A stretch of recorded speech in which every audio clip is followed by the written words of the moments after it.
Good day guys, so mag-i-start ng araw natin dito sa isang sasakyan na nawala ng kuryente, no?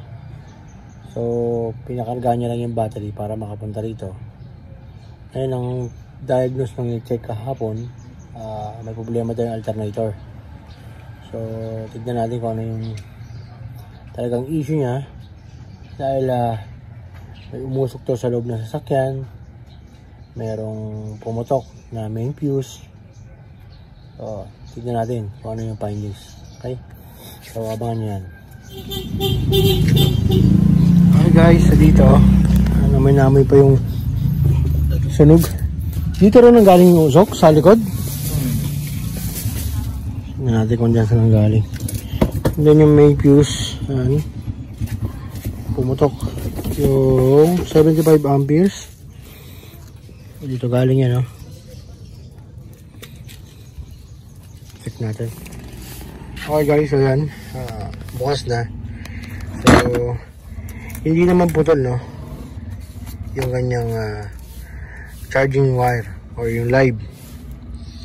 Pan-checking kanina, walang kuryente dito, no? So wala lahat, walang kuryente dyan, walang kuryente doon. So ang reason nun yung pagputok ng fuse doon sa main. Okay, so i-jumperan muna natin yun para ma-diagnose natin. Okay guys, so yan, naka-jumper na. So check natin yung live.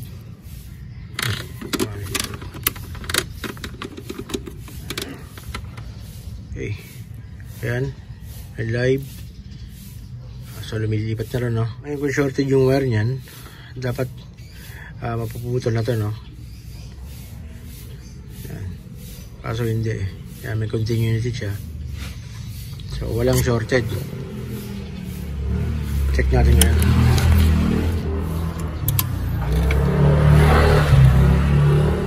Okay, so yan, check natin. Dito papunta yung wire na yan, no?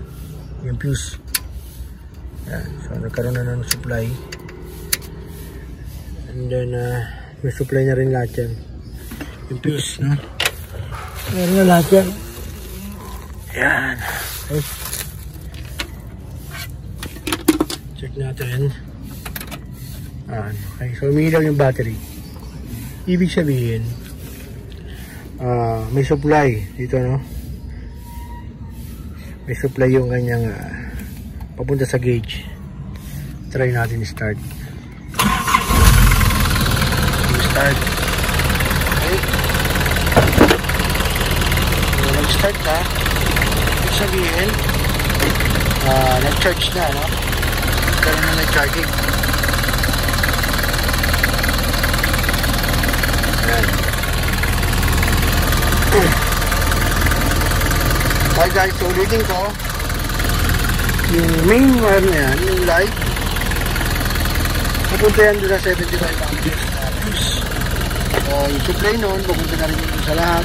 So main fuse yung nabutok. Okay. Okay, so tinesting namin kanina. Pinestart namin.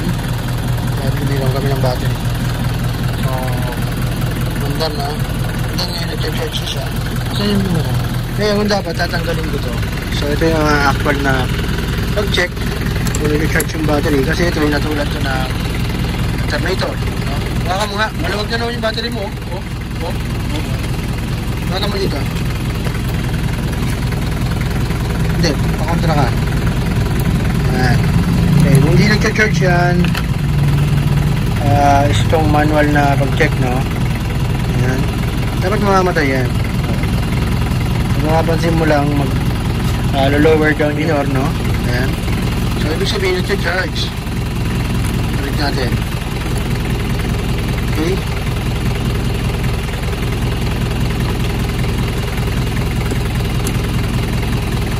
Charging yan. Okay. So, ito nangyari dyan. Naputok yung main. O, kaya nawala lahat. Nawala yung supply ng kuryente mo. Hindi na rin nag-charge. Kaya bababa lahat ng kuryente. dahil wala na yung main fuse. Ano nakita namin na problema dito, no? Yan, isa sa amplifier niya, yung fuse putok na rin. So nagkaroon ng issue yan dun sa mga amplifier. Ilan ba amplifier ito? Dalawa. So kaya sabi nung pasahero, may umuusok din sa loob. Yun ang naging cause, no? Ngayon ito naputok na. So anong nangyari siya dati? Nalulupat, no? Nalulupat. So umaga start pinakadipilong. Ngayon hindi na kaya magpaandar kasi naubos yung kuryente. So maaari merong grounded dito sa mga amplifier, kaya pag nakagaray siya kumukonsumo ng kuryente. Ngayon wala na to, putok na. Obserbahan natin yan kung hindi na magkukonsumo ng kuryente, and then babalik natin yung fuse, kasi nga kung may grounded dyan, pumutok na ulit yan. Ito na yung misteryo. Wala? Wala, no? Ayan. So possible yung supply ng stereo na live, yan ang nawala. No? Kahit buo yung fuse niya doon, so may supply pa na isang live, possible yun ang nag-trigger para pumutok yung main fuse. Kasi sabi niya, una daw nawala yung stereo. Kung nawala yung stereo, iti-uti lang nawala yung kuryente. Kasi nga, hindi na nag-charge. Pumutok yung main fuse. Okay? So makikita nyo, na-under na yung makina.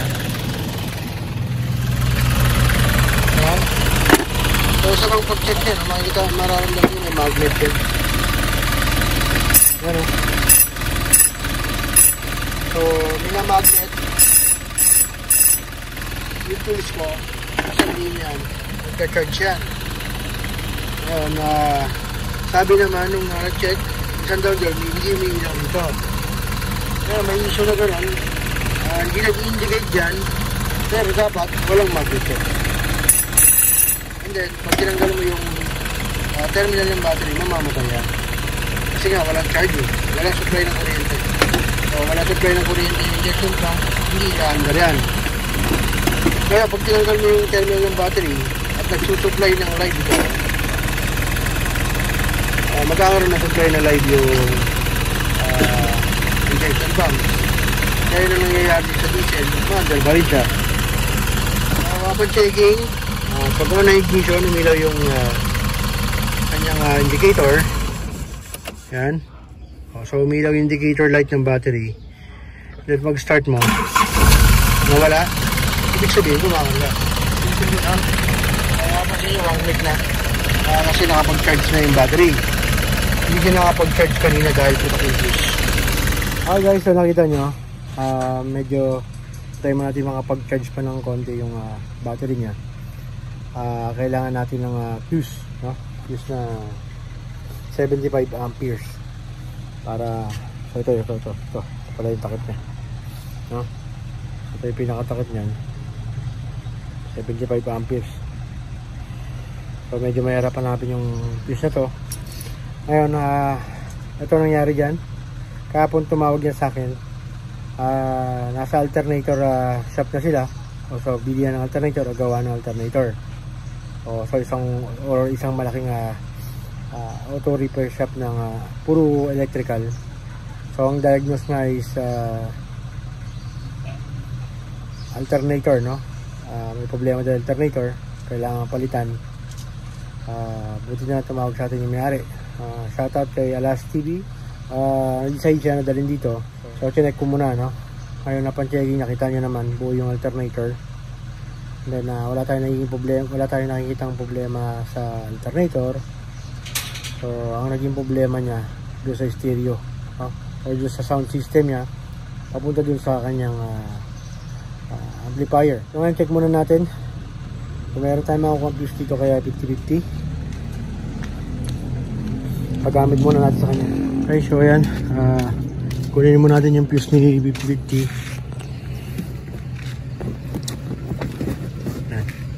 ginawa mo natin yung tambakan, no? Kunin natin yung main fuse. Ito yan. Ayan. Okay, so ayan. Ito yung 75 amperes. Ayan, kulay gray, no? Papagamit mo na sa kanya habang naghahanap siya. Okay, so ngayon, papakita ko sa inyo na walang kuryente yung sa alternator pagka wala itong fuse. Patayin mo na. Patay. Okay, tanggalin natin yung ginamp natin.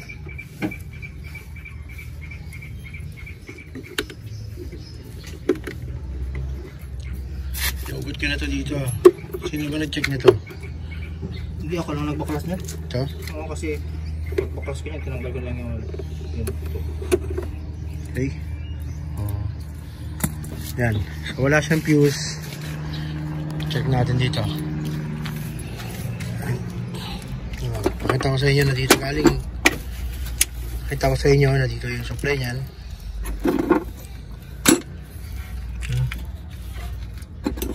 Ayan. Para hindi kayo wala. Kita nyo walang live. Wala rin yan doon sa fuse box. Kahit ano sundutin natin dito, mataan makikita ang live dyan.